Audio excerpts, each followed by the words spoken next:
6 p.m. Pakistan Standard Time. Assalamu alaikum. This is Radio Pakistan. The news read by Daman Zaman. The headlines. The Prime Minister has directed for prioritizing modern facilities in Pakistan's under construction hospitals on Chinese model.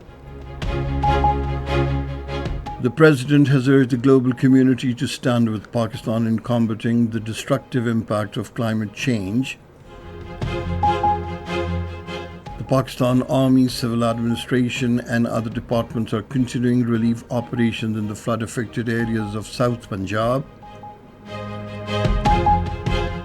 Uzbekistan has expressed keen interest to deepen cooperation with Pakistan in the tourism industry. 33 Palestinians were martyred by the Israeli forces in Gaza today. The All Parties Hurriyat Conference has urged the international community to intervene and facilitate a peaceful resolution to the Kashmir issue in accordance with the United Nations resolutions. And now the news in detail. Prime Minister Shahbaz Sharif has directed the officials concerned to prioritize high-quality facilities at Pakistan's under-construction hospitals on Chinese model. He gave these directives during his visit to Anzan Hospital in Beijing. The Prime Minister directed the Interior Minister Mohsin Naqvi to establish simple, robust and sustainable infrastructure at Islamabad's under-construction hospitals, including the Jinnah Medical Complex, to deliver high-quality medical facilities modelled on China's standards. The President Asif Ali Zardari and the Prime Minister Mohammad Shahbaz Sharif have strongly condemned the explosion in Quetta, which targeted a political gathering of Balochistan National Party. The President, in a statement, directed the relevant institutions to launch a comprehensive investigation into the incident and ensure that the perpetrators are brought to justice. In a separate statement, the Prime Minister also condemned the attack in the strongest terms. He expressed his deep sorrow and anguish over the loss of precious lives. The President Asif Ali Zardari held a detailed discussion with the Punjab Governor Sardar Salim Haider today regarding the devastating flood situation across the province. During the call, the President urged the global community to stand with Pakistan in combating the destructive impact of climate change. He said although Pakistan has played no role in creating the global climate catastrophe, yet the nation continues to pay a heavy price for it. Asif Ali Zardari said swollen rivers and unseasonal rains have created a looming threat of food insecurity across the region. The Pakistan Army, Civil Administration and other departments are continuing relief operations in the flood-affected areas of southern Punjab. The protective embankment at Ganda Singhwala on Sutlej River has broken and there is a high-level flood at Het Suleiman Ki. 12 relief camps have been set up by the Pakistan Army and Civil Administration in the suburban areas near the Sutlej River. In the affected areas of Okada, free medical camps have also been set up by the Pakistan Army. The Minister for Kashmir Affairs in Gilgit-Baltistan, Amir Maqam, has said the federal government is providing full support for the relief and rescue operations in the flood-affected areas of the country. Speaking at a news conference in Islamabad today, he said restoration of roads and electricity infrastructure in the flood-hit areas of Khyber Pakhtunkhwa is being ensured on priority basis. He said the federal government has supplied relief goods and other essential items to the affected population in Khyber Pakhtunkhwa, Gilgit-Baltistan and other regions hit by the floods. The Chairman Senate Sayyid Yusuf Raza Gilani has said the flood victims will not be left alone in this period of turmoil. Talking to the media persons during his visit to various relief camps in Multan today, he said the local administration and rescue teams are working in an efficient manner to help the flood-affected people.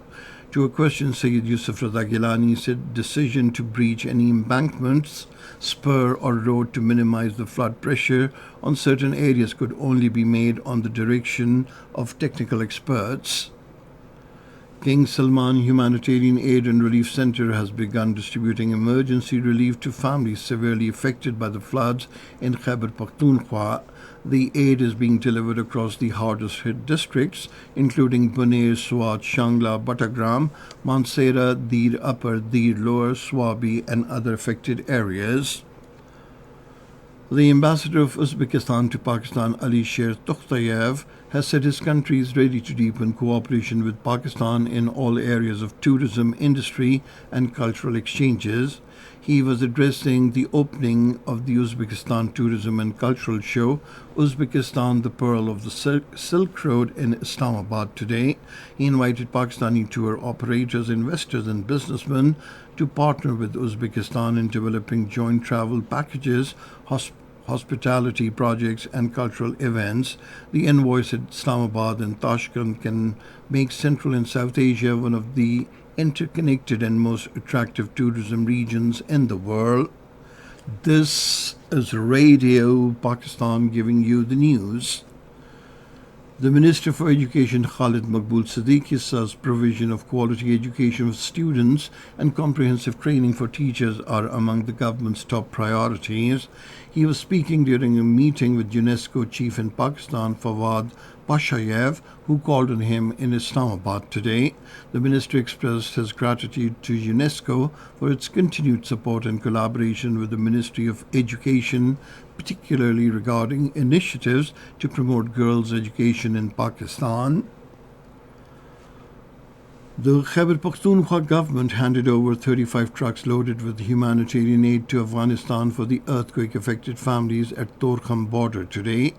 The emergency aid will help meet the immediate needs of earthquake-affected families and protect them from harsh weather conditions. The Chief Minister Khyber Pakhtunkhwa, Ali Amin Gandapur, in a video statement in Peshawar today, reaffirmed the Khyber Pakhtunkhwa government's commitment to stand by their Afghan brethren during this difficult time. 33 Palestinians were martyred by Israeli forces in their relentless attacks across Gaza today. According to Gaza Health Ministry, over 63,600 Palestinians were martyred by Israeli forces in Gaza since October 2023. The All Parties Hurriyat Conference says lasting peace in South Asia cannot be achieved without resolving the Kashmir dispute in line with the aspirations of the Kashmiri people.